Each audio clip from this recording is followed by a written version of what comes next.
நம்ம ஊர் நம்ம மண். கடையிலேருந்து வாங்கின தட்டாம்பயிரை தூசி தட்டுறதுக்காக எங்கள் அம்மா புடைச்சிருந்துருப்பாங்க போல். அதுலேருந்து விழுந்த 2 பயிறு தான் தட்டாஞ்செடியாக வளர்ந்து இப்போ நிற்கிது.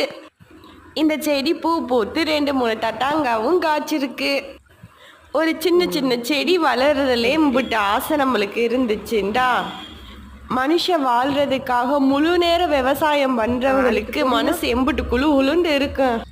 விவசாயத்தில் எம்புட்டு கஷ்டம் இருந்தாலும் விவசாயம்தான் மன நிறைவான வாழ்க்கைன்னு எனக்கு தோணுது.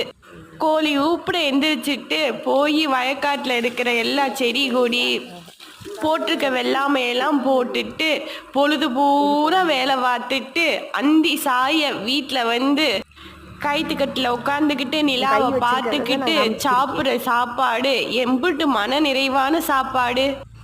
ஒரு இங்கிலீஷில் ஒரு வாக்கியம் சொல்லுவாங்க, a farmer is leading and stress-free environment.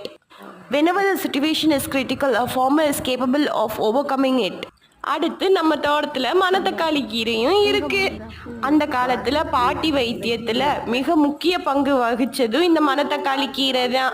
சின்னவகள்லேருந்து பெரியவக வரைக்கும் வாய் புண்ணோ வயிற்று புண்ணுன்னு சொன்னோடனே அந்த வீட்டில் இருக்கிற பாட்டி 4-5 இலைய மணத்தக்காளி இலைய பிரித்து தின்னுன்னு சொல்லுவாங்க. அதுக்கும் மீறி போனால் அதை பொரியலாக செஞ்சு கொடுப்பாங்க. 3 நாளையில் எப்படிப்பட்ட வாய் புண்ணும் சரி வயிற்று புண்ணும் சரி பஞ்சா ஓடிடும்ல. மணத்தக்காளி கீரைக்கு இன்னொரு பயனும் இருக்குது. கையில் ஏதோ அரிப்போ தேமலோ ஏதோ ஒரு புண்ணோ பட்டு இருந்துச்சுன்னா 4-5 மணத்தக்காளி கீரையை எடுத்து நல்லா கையில் நசுக்கி அந்த சாறு எடுத்து அந்த புண்ணு மேலே தேய்ச்சோம்னா எப்படிப்பட்ட புண்ணும் ஆறி போயிடுமா.